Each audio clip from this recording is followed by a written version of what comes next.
qaama isii cicciree qullaa miidiyaa irratti baase.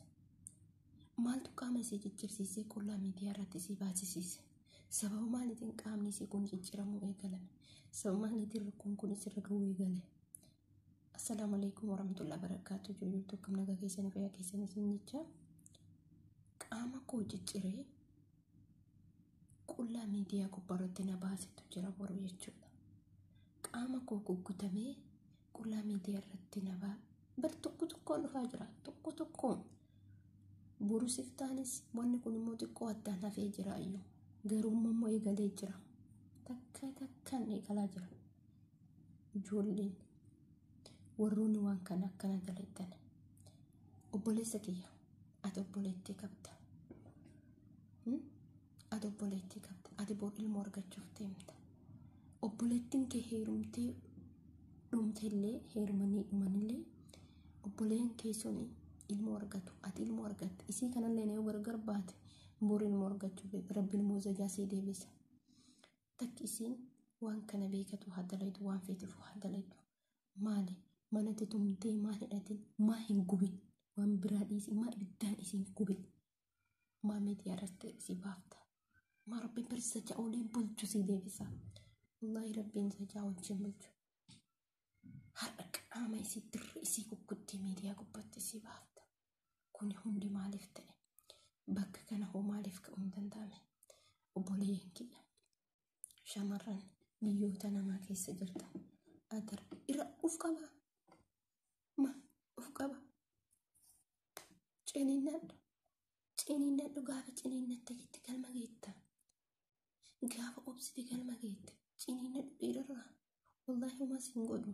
Inni ati dalaydu humaa siin godhu. Otoo dhiirsa qabdu otoo waan kana dalaydu humaa siin godhu. Ciniinnadhu. Siin taanaan abbaan manaa keessumaa biraa deemi bakka.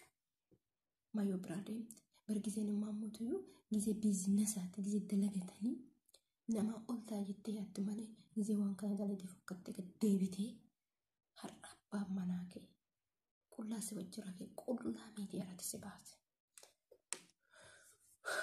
Wallahi warroonni dhiiraa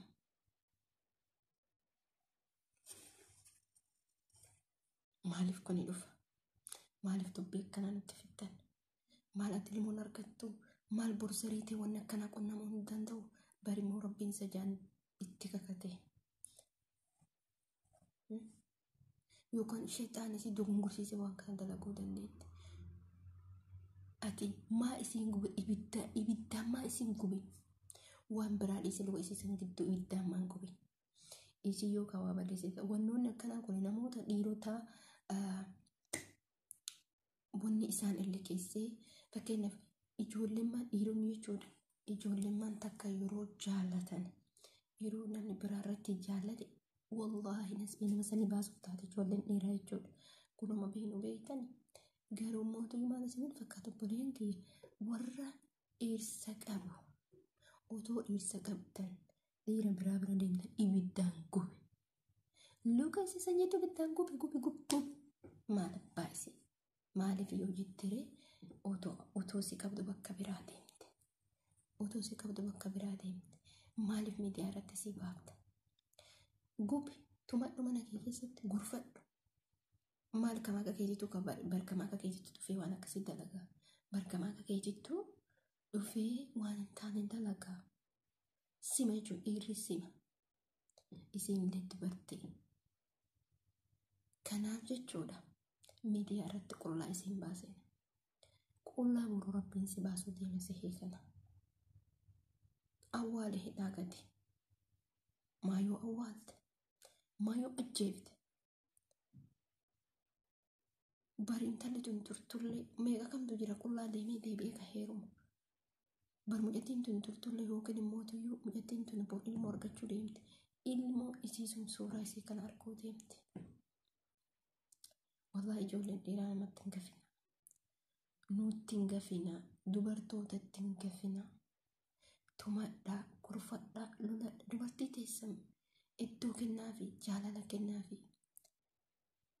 Jaalala yoo hin qabu ijoolleen akkanatti badhee keessa deema. Dhiira jaalala isin hin qabneef. Dhiira iddoo isin hin qabneef isa guba jettee waan hin taanetti waan seentuuf sababa kana obboleeyyan. Kun immoo wallahi wallahi sirrii miti. Nama san guba jettee wayitti gaafseen gubaa caalu seente gubaa caale kanan jiru. Katumaa isii sanarra an amma ka garaana nyaate ka miidiyaa irratti baasatu garaana nyaate. Tume erga tume miidiyaa irratti maaltu isa baasisiise. Hojjettii kana jechuudha. Wallahi garaana nyaatte. Isii waan kana dalaytu. Wallahi miidha kamtu addunyaa kanarra deemaa ture. Maali barumsa isiniin ta'u? Maali yoo jettee of gadi qabdee ciniinnattee dalaytee hiyyeessa biyyaatti ooyirumte. Maal rakkoo qaba? Duniyaan kam amma badhetti ba'aa jirtu kana hiyyeessa tokkotti dabalamtee wajjin jiraatte. Hanga asitti bakka hunda baate jettu. Maali yoo mana xalabaa san teetti maaltu sirraa bada? Maaltu sirraa irratti? Giseen amma immoo biizinasa hojii kee hojjetu. Sa'aatii kee waan tokko irratti dabarsi. Yoo waan biraa yoo bilbila maaltu dhabaa gisee amma karaa adda addaatiin jechuudha. Wantoonni baratan jira. Wantoonni hojjetan jira. Maaf yeroo keetiin taphatta? Maa ofii keetiin taphatta? Himmoo deebi'ee maaliif qilleensa of dhoofsitta? Maaf addunyaa of beeksifta? Addunyaa of beeksisuun qullaa kee deemudha. Qullaa kee si baasudha. Inni akkas godha. Kaleessa ila bardheerri ammaa kun sammuun isaa lakkeen jiru. Kaleessa isa ilmoo dhaltee badha irratti gata. Har'ammoo isa waan tokko yookiin talatun guyyaa takka yookiin guyyaa lama ta'uun gorteef addunyaa gubbaarratti qullaa isii akka haadha garaa bootiin gadi dhiisa. Kuni maaltu fide? Maal isin goone? Warroonni dhiirotaa jechuudha. Nuti balleessinee nuti maddaa nu gubadhaa nu hidhadhaa. Bakka harkaa luka keenya hidhadha dubartoota kana. Gubaa luka isii gudduu naqaa barbareetti. Maaliif lamuu tokko jettee laaftu? Immoo deebi'i jaalala isii kenna. Jaalala isii kenna. Jaalala isii yeroo hojii galtu jaalala isii kenna. Bargaafa jaalala isii kennite yaa bareedumsa kee. Isiin immoo mataa kanarratti si baatte miila dhiitee si bulchite. Dubartoonni gisa tokko isaan itti miidhaman jaalalaan. Jaalala kanaan baay'ee miidhamu. Maaliif akkuma fedhiin kenna isaan wal tokko miti. Dubartootaaf fedhiin dhiiratiif dubartoota tokko miti. Akkuma barannettis ka dubartootatti caala.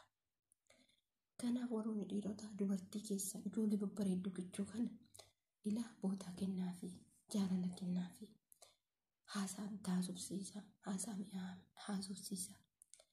Isiin immoo dhiira biraa deebitee hin ilaalle.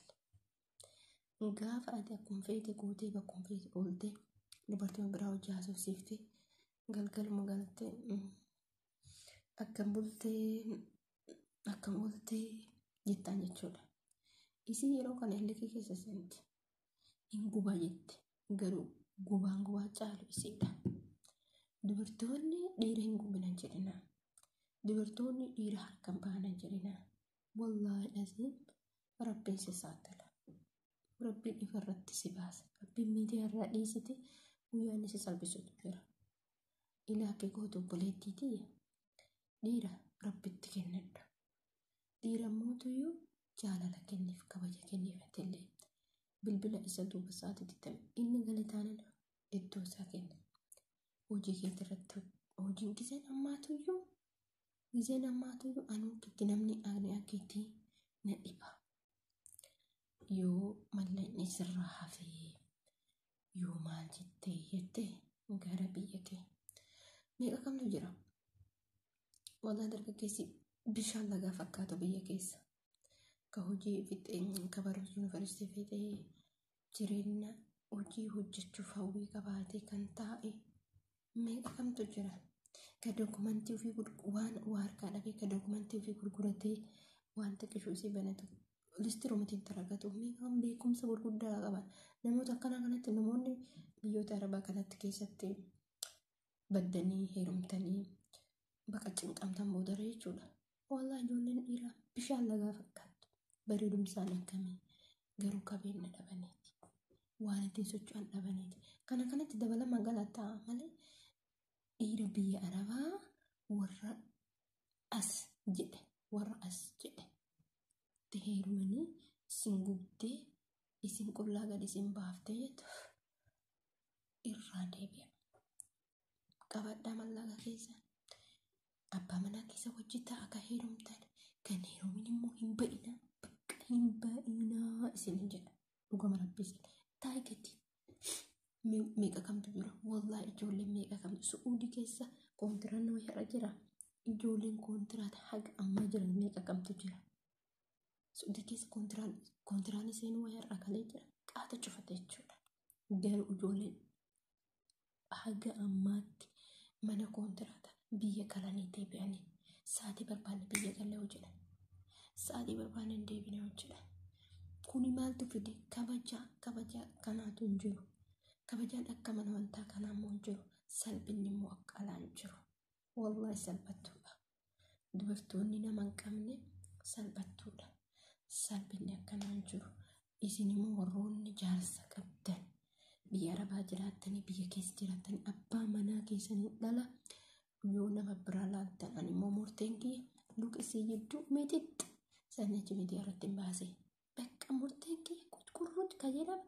isa kana yoo isin si duubaa laalaatte gobu bakka murteessaa jira abbaan feetan waan feetan fida abbaan feetan waan feetan jedha ani wanni murteessa dubartiin teessan yoo dhiira biraa kalaaltu taate yoo nama biraa ka jaalatu taate luka isii jidduu mititti godha gobe sanduuba isin dhiira bira laaltu ati immoo ka dhiiraa sillee gaafa isii dhiiftee dhiira biraa laalte akkasumatti luka jidduu keessa si gubuudha sababni isaallee isii dhiiftee ka biraa laalte tana sillee dubbiin sii dhumatti sana garuu jaalalaan jiraadha jaalalli wanni akka jaalalaan jiru kabajaan akka isaan jiru namoonni jaalattanii qabdan rabbii wal isin haa agarsiisu namoonni abbaa manaa qabdan rabbii wajjin umrii isin haa dheeressu namoonni jaalallee qabdanii itti galuuf teettan rabbiin nagaan itti isin haa galchu jaalalaan rabbi wajjin isin haa jiraachisu